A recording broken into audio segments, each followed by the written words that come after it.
सानिया मिर्जा और शोएब मलिक के अलग होने की खबरें मीडिया में तो बहुत आ रही है, लेकिन सानिया या शोएब या दोनों के फैमिलीज किसी ने भी अभी तक इन खबर पर चुप्पी नहीं तोड़ी है।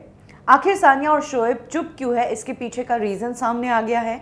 एक सोर्स ने कहा है कि सानिया और शोएब जल्द ही अपना सेपरेशन अनाउंस करेंगे। वो अपने फैंस को जो कुछ उनकी ज़िंदगी के बारे में चल रहा है वो रूमर्स एड्रेस करेंगे, लेकिन अभी दोनों ही बंधे हुए हैं। According to Pakistani media Geo News, Sania और शोएब ने कई सारे शोज़ और कई सारे इंडोर्समेंट्स ले रखे हैं। उनके साथ उनके लीगल कॉन्ट्रैक्ट्स हैं और इस दौरान उन्हें अपने रिलेशनशिप पर बात करने की इजाज़त नहीं है।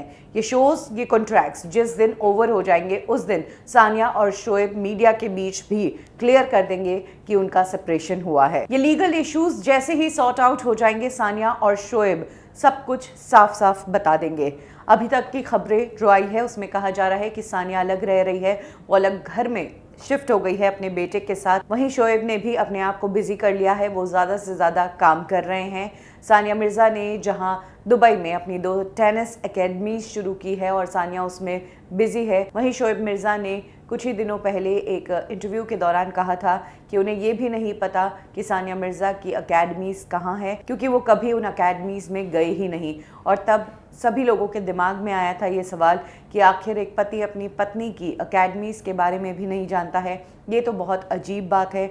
और अब जो रूमर्स आ रहे हैं, सानिया मिर्ज़ा की जो इंस्टा पोस्ट बता रही है वो साफ साफ कह रही है कि दोनों के बीच सब कुछ ठीक नहीं।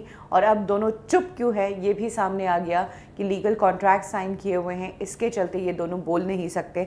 हमने पिछले कुछ समय में देखा है कि सेलिब्रिटीज़ कुछ समय तक चुप रहते हैं, सेपरेट पहले ही हो जाते हैं, लेकिन पब्लिक के बीच अनाउंस बाद में करते हैं। कुछ लीगल कॉम्प्लिकेशंस होते हैं, इसलिए ऐसा समांथा और नागा चैतन्य ने किया था, ऐसा सोहेल खान और उनकी वाइफ सीमा खान ने भी किया था। इनफैक्ट सीमा खान ने तो ये तक बताया कि सोहेल से वो 5 साल पहले ही अलग हो गई थी, लेकिन मीडिया में चीज़ें आई 5 साल बाद।